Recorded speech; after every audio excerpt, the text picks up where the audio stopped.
Hey guys, let's get more news about Warriors, but first, don't forget to subscribe and leave your like. Why Warriors are willing to wait before investing big in Kuminga. From CEO Joe Lacob to General Manager Mike Dunleavy to Coach Steve Kerr and his staff, most key figures within the Warriors hierarchy love what they think Jonathan Kuminga can bring to the franchise.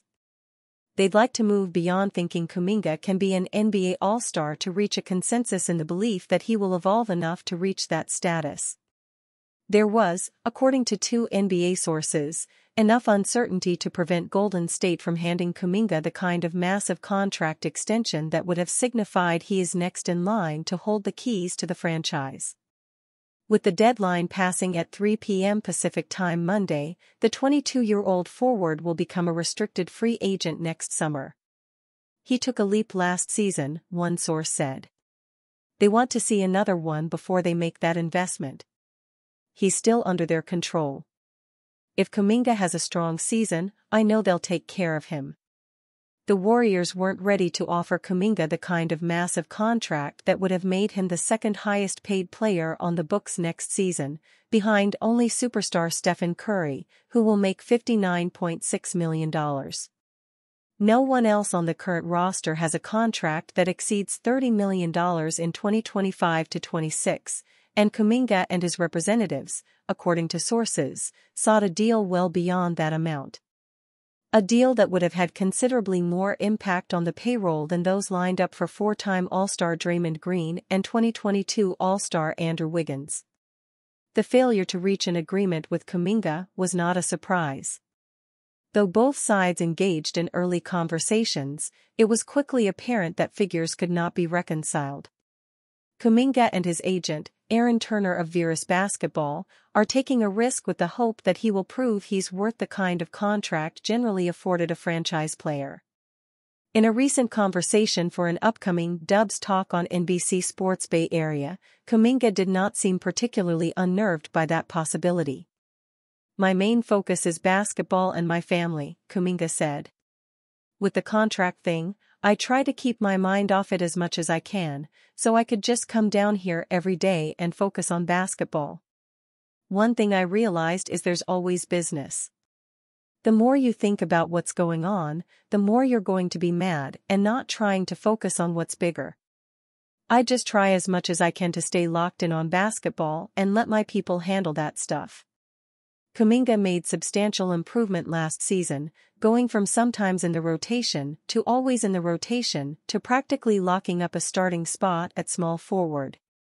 Young Warriors star becomes obvious Heat trade target after going unextended. It's a shame that the Golden State Warriors and fourth-year potential star Jonathan Kuminga couldn't reach a contract extension agreement before Monday night's deadline. A shame for the Warriors, but not for the other 29 teams in the association that will monitor the situation. If he's truly not part of the Warriors' plans, the Miami Heat need to keep their ears to the ground. Kuminga is an explosive 6'8" wing who claims he's on the trajectory of Kawhi Leonard or Pascal Siakam.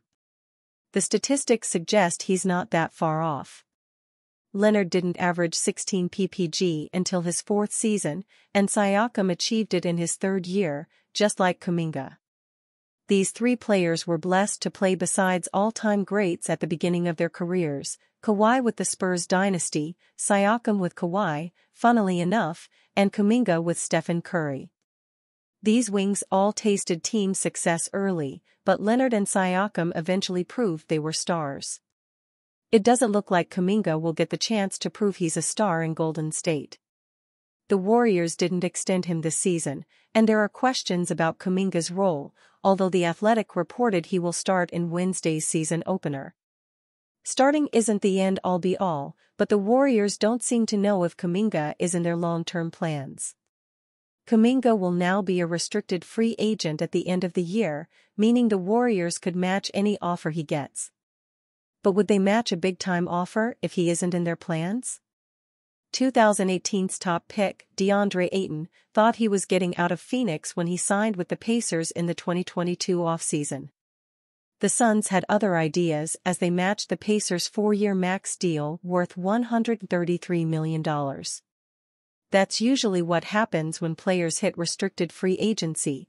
Teams don't enjoy losing their players for nothing. I can see the Warriors doing the same thing with Kuminga this summer.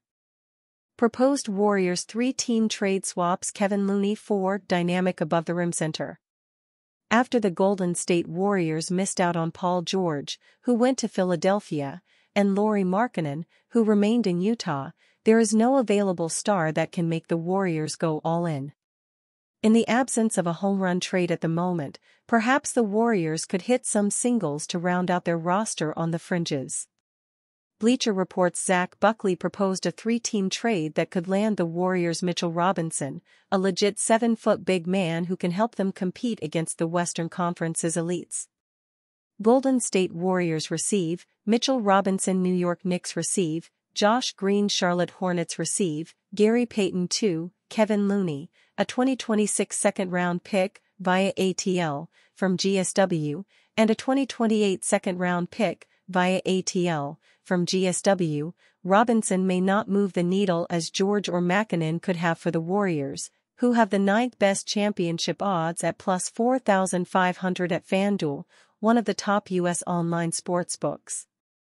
But he can help them defend the best big men out west, from 3-time NBA MVP Nikola Jokic to 4-time Defensive Player of the Year Rudy Gobert to last season's unanimous Rookie of the Year Victor Wembanyama to Oklahoma City's Twin Towers Isaiah Hartenstein and Chet Holmgren to Memphis 7'4" rookie Zach Edey. With Robinson out until January, the Warriors could target him as a low-cost trade candidate without giving up any of their significant draft assets and save it for a disgruntled star down the road. A healthy Robinson is a dynamic, above-the-rim center. He's an explosive lob finisher, an active glass cleaner and a don't-even-think-about-it rim protector. He's almost a souped-up Tracy Jackson Davis, with more size and length and better hops.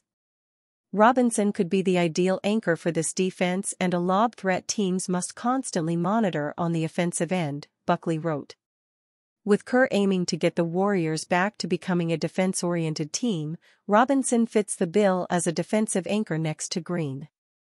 Robinson was on his way to an all-defensive season when an ankle injury forced him to sit out 50 games in the regular season. The 26-year-old Knicks center led the league in offensive rebounding over the last 2 seasons. He averaged 4.6 offensive rebounds last season. He has career averages of 8.0 points, 7.9 rebounds, and 1.2 blocks per game since the Knicks drafted him 36th overall in the second round in 2018. Knicks coach Tom Thibodeau called Robinson an elite center, though he's become expendable with the arrival of 4-time All-Star center Karl-Anthony Towns. And you fan? What do you think of the situation of Mitchell Robinson? Leave your opinion in the comments.